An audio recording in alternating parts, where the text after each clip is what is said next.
All right, I'm Yngwie Malmsteen. We're here today to talk a little bit about guitar playing, fast, slow, whatever, and enjoy.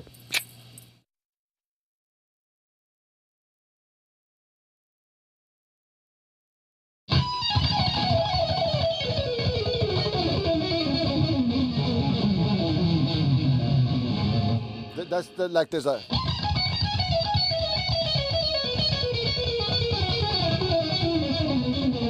There's basically just a scale, but you go,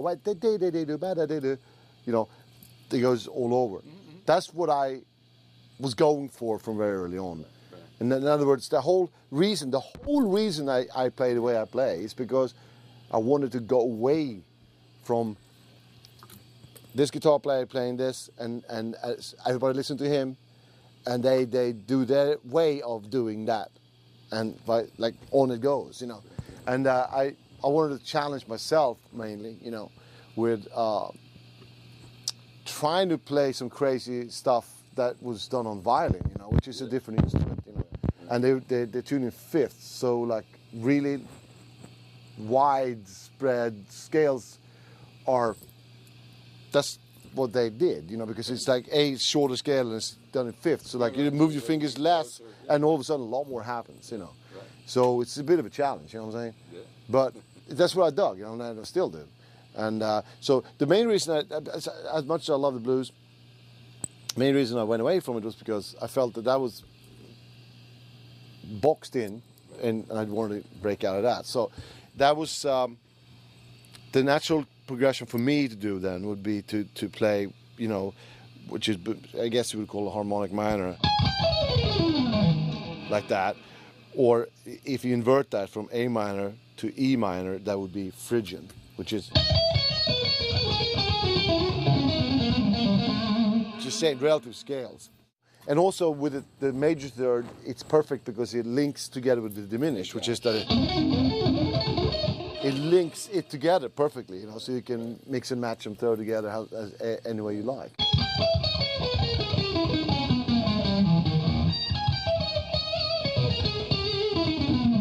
Okay, when you do it on all the strings, it might be a little more complicated, but if you learn it first just on one string, if you learn that form, like that form, how you start with on one string,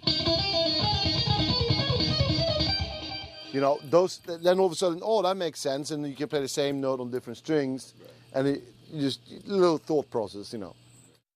The E Phrygian would be, and the exact same notes in A minor harmonic would be augmented seventh. In that particular key, it's called augmented seventh. In E would be the major third. You want to link them together with the third in the Phrygian diminished. And all of a sudden, you have all those three things perfectly together. And it's very much sort of the bread and butter of what I do, you know, for my own thing, you know. And then of course you can make these things into all sorts of different patterns, you know. For instance, you could skip the note in the scale and just do forms like that.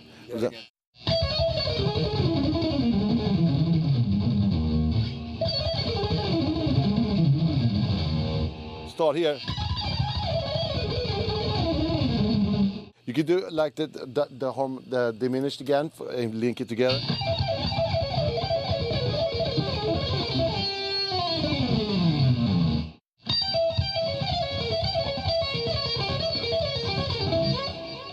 Okay, that's two strings. We could do a three string.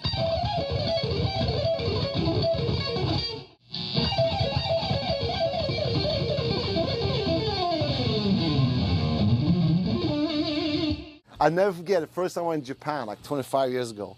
They started asking me, how do you do this? How do you do that? And I go, I don't know, man.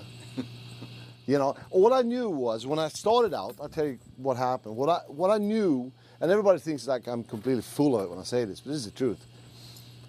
They asked me for advice. I go, play with your ears. Play with your ears. When it sounds good, it's good. If it sounds good, it's good. And you have good ears, you'll know when it's good, yeah? And I knew that I didn't want to play and it's make it like that. I wanted it to be note for note clean, you know? Right. And I wasn't thinking about what I was doing, but I knew what I wanted to hear. Right. And I was working on it very hard until I got what I wanted, you know?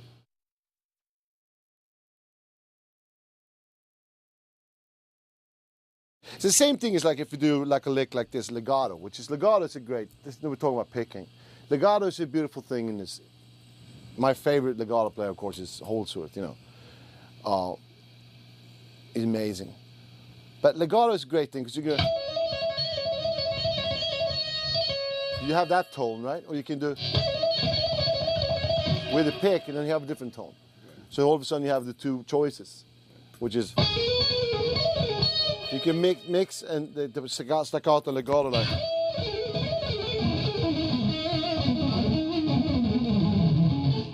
On the low ones, we always sound a little cooler, more staccato, you know? Like that, you know, and they go.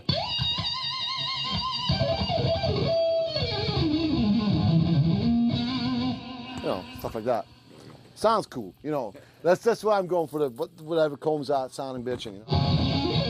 You know, that's what arpeggios like was dramatic, you know. Whoa, drama, you know. Are you just doing straight alternate picking when you're on this? Not when I go to different strings. What do you do? I don't know. Actually, I haven't looked at that, but we can look at it.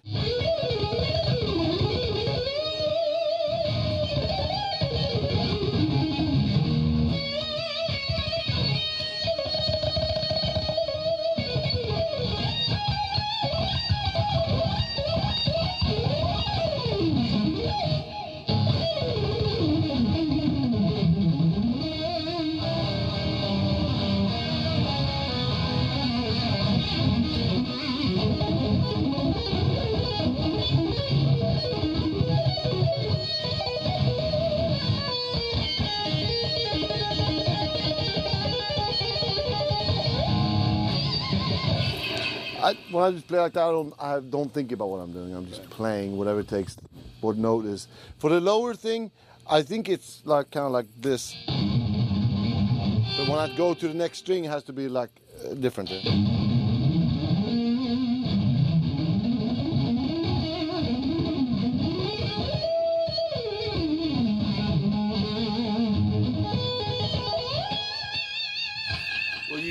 Thing where you look like you either pull a pick back or when you do move over to the other string. I know you just play. Yeah, it's funny because that reminds me of I used to have a bass player a long time ago. He used to look at my picking hands he's like looks like you're knitting.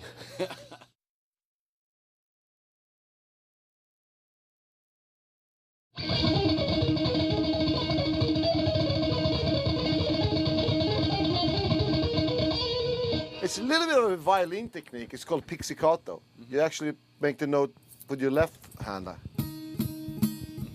like that. You know. That's without it. This is with it.